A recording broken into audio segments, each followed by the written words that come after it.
je comprends que je dois faire vite parce que il y a la séance des questions-réponses, parce que c'est plus intéressant. Mais après que mes deux collègues aient pris la parole ici, je pourrais dire que je m'arrête et on passe directement à la séance des questions-réponses. Parce que ce que je veux dire, c'est ce qu'ils ont dit. Nous faisons les combats ensemble. Mais j'avais prévu un texte que je devais remettre à Game Changer. Je préfère vous lire les textes pour que ça me prenne simplement 10 minutes et on passe à cette séance des questions-réponses. La RDC d'aujourd'hui et de demain. Et je veux dire à tout seigneur, tout honneur. Je remercie vivement les membres des Game Changers pour avoir organisé cet événement et de nous avoir associés aujourd'hui à Chicago. Cela témoigne de l'intérêt que les Congolais de la diaspora en général et celle des États-Unis en particulier accordent à la situation de leur pays. J'associe donc ma voix à celle de mes collègues pour vous remercier de nous avoir invités à échanger avec vous. Merci, vous qui êtes venus participer à cette conférence. À travers vous, je salue tous les Congolais de la diaspora. De ces discussions, j'espère, sortiront des réflexions pertinentes qui inspireront chacun de nous dans notre agir pour la RDC de demain et pour que la RDC de demain soit meilleure qu'aujourd'hui et cesse d'être la risée du monde entier. Je comprends qu'il faut aborder ces sujets, la RDC d'aujourd'hui et de demain. Et ces sujets peuvent se décliner sur un projet de société. Tout un projet de société. D'un côté, la RDC d'aujourd'hui comme état des lieux, et de l'autre, la RDC de demain comme projection en termes de vision et de politiques à mener. Je vais simplement m'efforcer de vous indiquer quelques repères à partir desquels nous allons comprendre ce qui se passe actuellement dans notre pays et d'autres détails seront développés, comme j'ai dit, dans la séance des questions-réponses. En disant tout à l'heure, pour que la RDC de demain soit meilleure que celle d'aujourd'hui, vous comprenez que je prends déjà position par rapport au sujet sous examen avec le sous-entendu que la RDC d'aujourd'hui va mal. Notre pays, mon pays, va très mal. Vous connaissez les indices qui nous permettent de dire cela. PIB et indice de développement humain parmi les derniers du monde. Aujourd'hui, les Congolais, les 2 tiers des Congolais vivent avec moins d'$1,25 par jour. 2 tiers. Et nous avons un PIB par habitant de 300 quelques dollars, les derniers du monde. La corruption, le viol, le vol, l'enrichissement illicite est sans commune mesure dans notre pays. Viol, assassinat et violation des droits humains ont élu domicile dans les pays de Lumumba. Au passage, parce que j'ai parlé de viol, au passage, je commande le travail de notre compatriote, le docteur Mukwege, en ce qu'il soulage les nombreuses femmes victimes de viols. Je salue la bravoure de nos frères Diomi Ndongala, Christopher Ngoyi, Jean-Claude Mouyambo, Vano Kiboko, Ernest Kiaviro, Eric Kikunda et tant d'autres qui croupissent en prison parce qu'ils ont voulu user de leur liberté d'expression.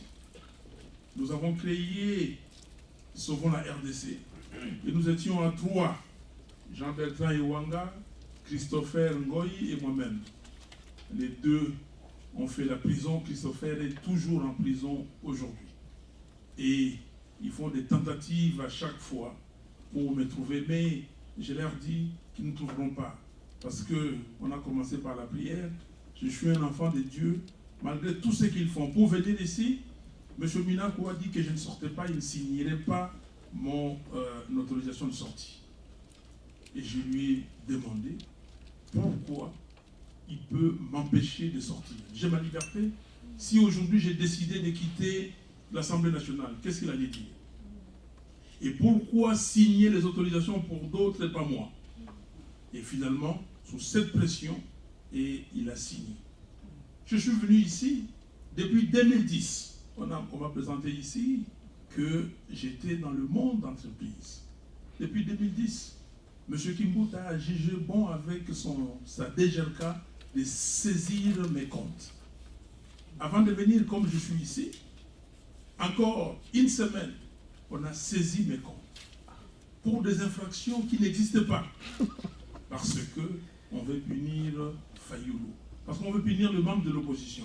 Mais je leur dis, ils peuvent tout faire. Ils peuvent tout faire. J'ai toujours dit que M. Kabila n'a jamais gagné une élection au Congo. Et ça continue, et je le dirai.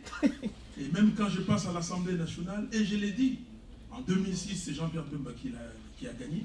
En 2011, c'est Tshisekedi qui a gagné. Et donc, M. Kabila, c'est un usurpateur. M. Kabila, aujourd'hui, il gère le Congo par défi. Et nous, Congolais, est-ce qu'on peut les laisser faire? Non. Est-ce qu'on peut les laisser faire? Jamais. Alors, devoir de mémoire oblige. Nous n'oublierons jamais, alors jamais, nos compatriotes tués par ces régimes, notamment Floribert Chebeya. Je pense à Floribert, j'étais avec lui à la conférence nationale souveraine. Fidel Bazam, Armand Tungoulou, Frank Nguike et son épouse, les martyrs de la semaine du 19 janvier 2015. Le 19 janvier 2015, nous aussi, on s'est répartis. Parce que le jeune homme qui était à côté de moi, là, qui a reçu la balle, cette balle-là, je pouvais aussi la recevoir. Donc, nous n'oublierons pas. Et certains d'entre eux qui sont tombés cette semaine du 19 sont aujourd'hui à Manoko, au charnier d'Emmanuel. Nous avons découvert ces charniers-là. Et j'ai fait une question orale, pas une question orale, une motion d'information à M. Minakou au bureau de l'Assemblée. Je dis qu'on nous a appelés ce matin, très tôt matin, il y a 2 camions de l'hôtel de ville qui sont partis enterrer des corps, vers 4 heures du matin. M. Minakou a minimisé cette affaire, disant que non, lui-même il ira là-bas. Oui, les collègues Fayou nous parlent au conditionnel. Au conditionnel, on vous dit qu'il nous revient. Il y a 2 camions qui ont enterré des centaines de corps à Monoko. Ça, c'est le conditionnel. Non. Et finalement, nous avons mis la pression. Ils ont cédé sous la pression et nous ont donné des statistiques. Et qui commençaient à enterrer depuis plus de 900 corps. Juste pour le mois de mars, 421 corps. Où est-ce qu'ils ont trouvé ces corps? 300 fœtus, 67 corps d'indigents, une soixantaine de corps non identifiés. Donc, est-ce que ce ne sont pas les corps tués pendant la semaine du 19 janvier? Donc nous disons, et c'est pour cela que nous continuons à réclamer cette enquête internationale avec exhumation des corps.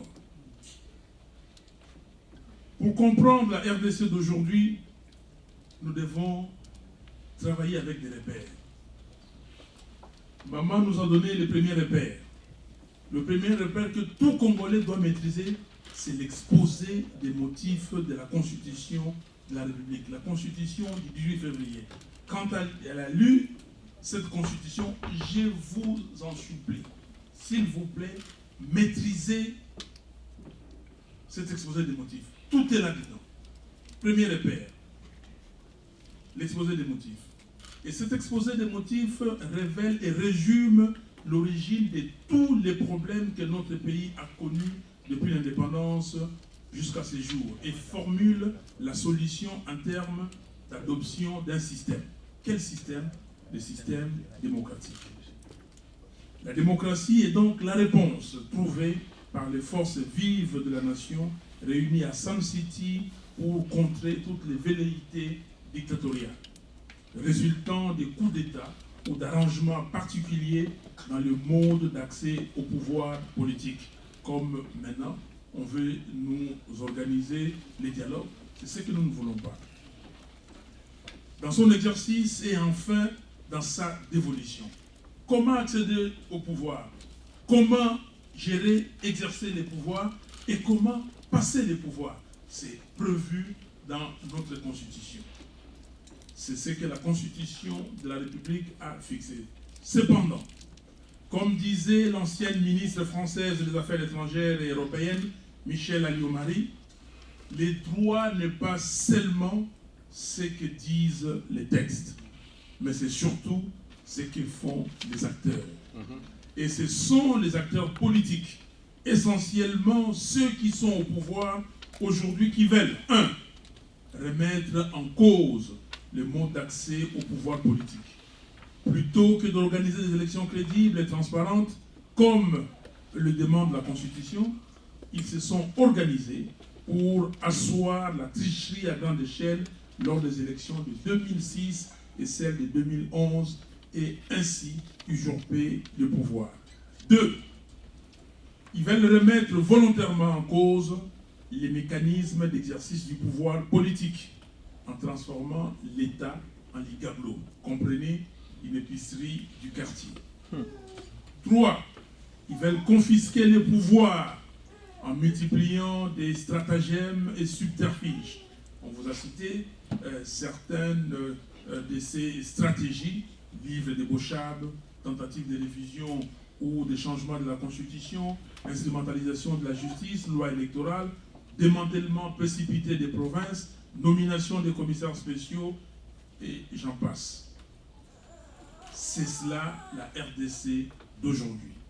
Malheureusement, mon pays, notre pays, est devenu un no man's land où les gens, n'importe qui, peut s'enrichir du jour au lendemain sans justifier d'une activité légale conséquente, sans compter la porosité de nos frontières ainsi que l'insécurité généralisée, particulièrement à l'Est.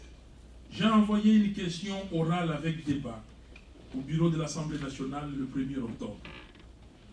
Parce que monsieur le ministre de la Défense et ancien combattant est parti à Kigali.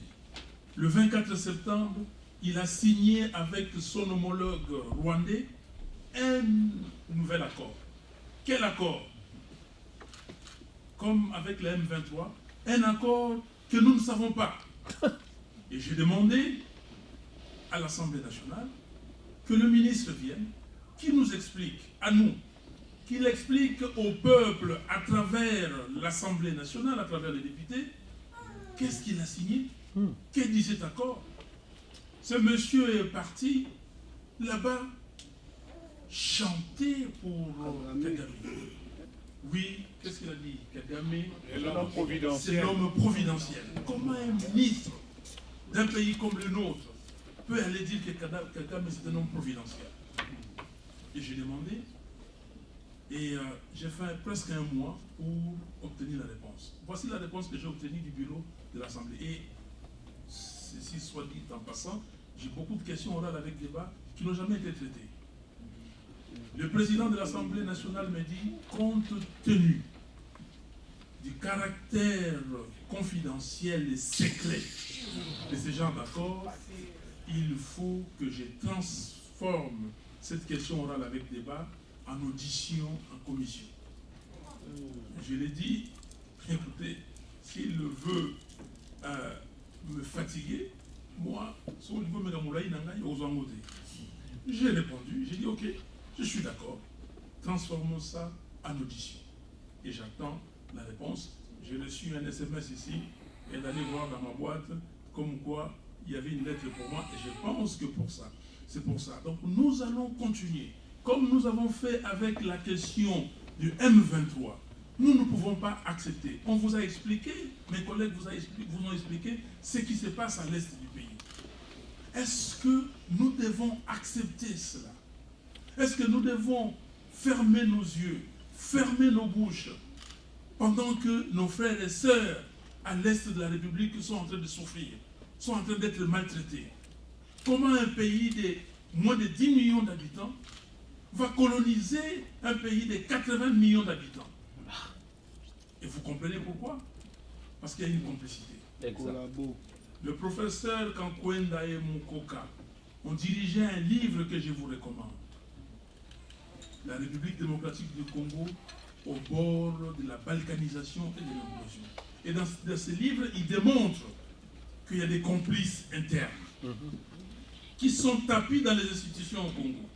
Dans ce livre, il démontre qu'il y a des pions naïfs.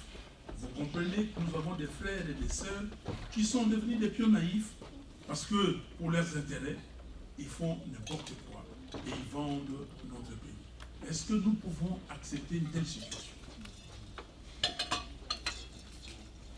Voilà, chers amis, la RDC qui est devenue un no man's land. Et je vous recommande de lire le rapport spécial du secrétaire général des Nations Unies du 28 mars 2013 et vous serez édifiés de la situation réelle du pays. C'est écrit noir sur blanc.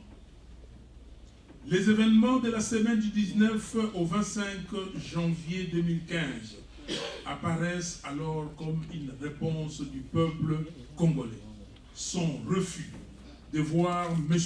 Kabila rester au pouvoir au-delà du 19 décembre 2016. C'est le deuxième repère. Deuxième repère, le peuple congolais ne veut pas voir M. Kabila faire une seule heure supplémentaire.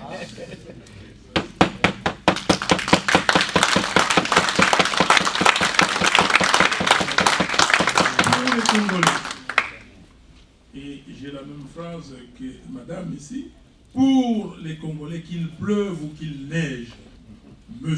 Kabila doit dégager au 19 décembre 2016. Exact. Et le 20, un président élu démocratiquement par les Congolais, devra prêter serment et conduire ces beaux pays, ces pays de Lumumba, conduire ces pays pour finalement réaliser les rêves. Pour réaliser la vision de Lumumba, le Congo sera demain le centre du rayonnement de l'Afrique tout entière. C'est de ces Congos que je rêve, c'est de ces Congos que vous rêvez certainement.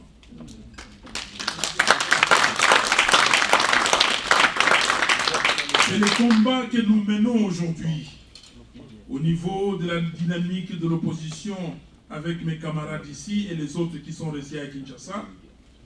C'est le combat de la dynamique de l'opposition où le parti SID et la plateforme politique FAC, Force Acquise au Changement, que je dirige, sont membres. Combat pour barrer la route au projet machiavélique de M. Kabila.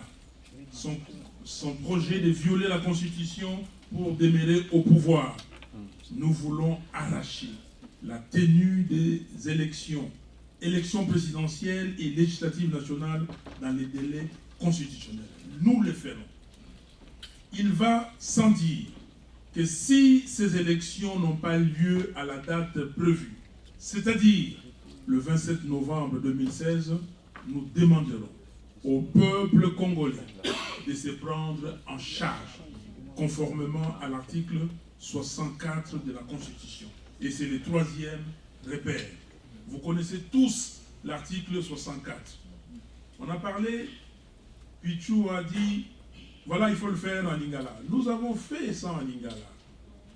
En lingala, nous avons traduit l'article 64 en lingala, en kikongo, en chiluba, en swahili.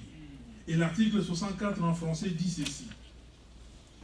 Tout Congolais a le devoir de faire échec à tout individu ou groupe d'individus qui veut prendre le pouvoir par la force et qui veut l'exercer en violation de la Constitution. Et ça, et je vous le dis, c'est le deuxième repère, il faut l'avoir. Donc, vous parlez de soulèvement populaire. Les élections, c'est constitutionnel. Mais le soulèvement populaire au Congo, c'est aussi constitutionnel. Exact. Parce que c'est érigé dans un article de la Constitution, article 64. Je disais, c'est le troisième repère, et c'est notre devoir citoyen. Et mon conseil, et les conseils de la dynamique à M. Kabila est celui-ci. À force d'emprunter les chemins de je m'en fous, on finit par se retrouver au village du Sapé.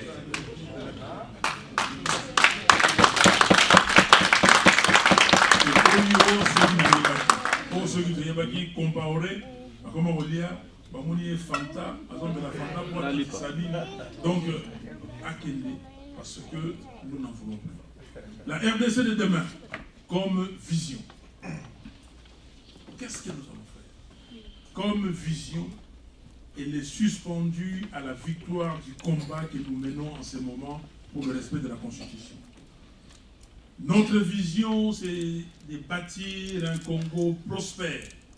Un Congo prospère qui offre au peuple l'opportunité d'améliorer sa condition de vie. C'est simple. Exact. Mais comment atteindre cette vision? C'est ça la question. Et c'est l'affaire de tous les Congolais. Et la diaspora a une grande part de responsabilité, une grande part à jouer, une responsabilité énorme. Il faut d'ailleurs souligner que la diaspora congolaise a déjà joué un rôle et continue à jouer un rôle important pour susciter l'attention. Vous dites en anglais, you have to create the awareness. C'est ça, non? Vous avez suscité l'attention des gouvernements occidentaux sur notre pays, en stigmatisant la nocivité de M. Kabila sur la RDC. Nous vous en remercions et le peuple vous en saurez gré. Merci.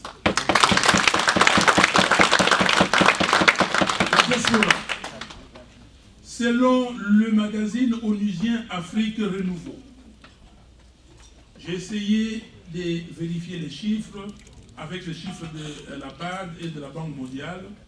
Et j'ai trouvé pour le Nigeria, il y a tous les chiffres, mais pour le Congo, les chiffres sont difficiles. Mais le magazine onusien Afrique Renouveau dit ceci: en 2011, les fonds envoyés par les Congolais de l'étranger ont atteint plus de 9 milliards 300 millions de dollars. 9 milliards en 2011, c'est plus que le budget de l'État congolais. C'est 45% du produit intérieur brut de cette année. Vous vous rendez compte votre importance, votre responsabilité? 950% de l'aide au développement que les Occidentaux font au Congo, envoyée par la diaspora. Quelle force! Et les chiffres disent qu'en 2011, il y avait 2 700 000 Congolais dans la diaspora, surtout en Occident. C'est un travail énorme, chers frères et sœurs, que vous devez faire. Organiser cette diaspora, avoir des chiffres réels et voir comment canaliser toutes ces finances pour le développement de notre Congo. Nous avons un exemple à suivre. Un exemple très frappant, très récent. La diaspora du Nigeria. Au Nigeria, ils sont presque moitié chrétiens, moitié musulmans. Ils sont Yoruba, ils sont Igbo, ils sont Haoussa, Fulani et autres. Mais nous sommes Congolais. Nous avons une diversité qui ne pose pas de problème. Sauf quand les politiciens veulent instrumentaliser les Congolais. Moi, je suis ici, et je l'ai dit et je le revendique. Je suis né à Kinshasa, mais il y a beaucoup de gens, même des gens avec qui j'ai grandi, beaucoup de gens ne connaissent pas ma tribu. Ce n'est pas important pour moi. Je suis Congolais, c'est tout. Je suis Congolais et c'est très important. C'est très important si nous voulons développer ce pays-là, notre Congo. Nous avons une identité, c'est être Congolais. Oui, je peux rentrer chez mes parents pour avoir ma maison ou des vacances ou des week-ends. C'est bien, développer le coin, oui, mais nous avons une diversité. Et faisons comme les autres. Regardez les Nigériens, ce qu'ils ont fait. Et vous savez, vous êtes ici aux États-Unis, chaque année, les Nigériens organisent avec la diaspora une grande conférence internationale où ils invitent beaucoup de gens. Vous savez ce que les Nigériens ont fait pour l'élection de Buhari, Muhammadu Buhari. Vous savez comment ils ont pesé pour que leur CENI, qui s'appelle INEC, soit, responsable. Donc, je vous en supplie, s'il vous plaît, et cet exemple de game changer, c'est déjà un bon exemple. Ce que vous faites ici, c'est on ne peut pas, dans un pays, quand on dit, j'étais à Dallas, au Texas la fois passée, j'ai dit, vous êtes combien? 7 000 Congolais. Là, j'ai demandé, on m'a dit encore, non, c'est plus que 7 000. Vous êtes combien là-dedans à Charlotte? 3 000 à 4 000 Congolais. Vous vous rendez compte? 2 700 000 personnes. Ça, c'était si vous faites, vous extrapolez aujourd'hui, nous sommes à plus de 3 millions. Et ça, c'est les chiffres qui est donné comme ça. Mais les Congolais eux-mêmes, certains disent 5 millions, d'autres disent. Mais si vous êtes 3 millions, c'est la population du Congo-Brazzaville. C'est un pays. Les Nigériens, même l'année dernière, parce qu'ils ont des chiffres, ils ont envoyé 20 milliards 900 millions de dollars au Nigeria. 20 milliards. Mais quand vous envoyez 9 milliards, c'est beaucoup, proportionnellement pour notre pays. Mais qu'est-ce que nous faisons après ça? Donc, moi, parce que vous avez dit les Congos de demain. Et les Congos de demain, je crois que la diaspora a un rôle à jouer. Et je vous recommande de regarder les Nigeria Diaspora Association Diagnostic and Trauma Foundation. Ce qu'ils font, et vous pouvez vous servir, comme vous dites ici, best practices, et ça peut vous aider. Nous sommes ici chez les amis des Game Changers et nous devons changer les paradigmes pour aborder les problèmes de notre pays. Nous devons changer les paradigmes. Pas toujours critiquer. Oui, il faut critiquer parce que la critique amène, donne la réflexion et amène des solutions. Mais critiquer positivement et proposer des solutions. Et ne croyez pas, surtout mes frères et sœurs, que tous les politiciens sont corrompus. Il y a des incorruptibles. Il y a des incorruptibles, je vous le dis. Donnez-nous, comme mon frère Ewanga a dit ici, des solutions. Appelez, dites-nous, là, vous avez fauté.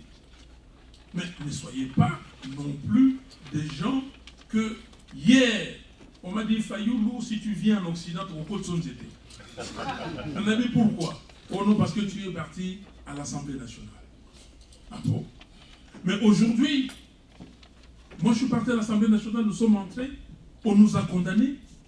Et aujourd'hui, il y a des gens qui veulent discuter avec Kabila dans un dialogue. Quel dialogue? Et je peux vous le dire, parce que, comme Jean-Bertrand dit ici, je respecte beaucoup le président Tshisekedi, et c'est d'ailleurs pour cela que j'ai fait tout pour le voir. Et je l'ai vu, il y a 2 mois et 10 jours maintenant. J'ai vu le président Tshisekedi, on a discuté sur cette question des dialogues. Et c'est pour cela que je suis dubitatif. Et pour croire que c'est le président Tshisekedi qui est derrière cette affaire-là. Je ne crois pas. Mais les amis de l'UDPS ont choisi de faire ce qu'ils le font là. Nous avons choisi de barrer la route à M. Kabila et nous allons lui dire au revoir le 19 décembre 2016. Merci.